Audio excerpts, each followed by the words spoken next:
দেখেন আমাদের বড় বড় আকাবিররা আল্লাহর দরবারে কিভাবে মুনাজাত করিতেন। ইলাহি লা ইয়াতিবুল লাইলু ইল্লা বিমুনাজাতিকা, মুনাজাত করিতেন হে ইবনে মুআজ রাদিয়াল্লাহু তাআলা আনহু আল্লাহর কাছে, আয় আল্লাহ তোমার সহিত মুনাজাত ছাড়া রাত্র ভালো লাগে না।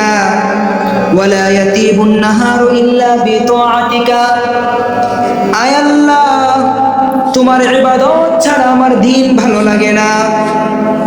ওয়ালা তাতিবুদ দুনিয়া ইল্লা বিযিকরিকা, আয় আল্লাহ তোমার জিকির ছাড়া আমার দুনিয়া ভালো লাগে না।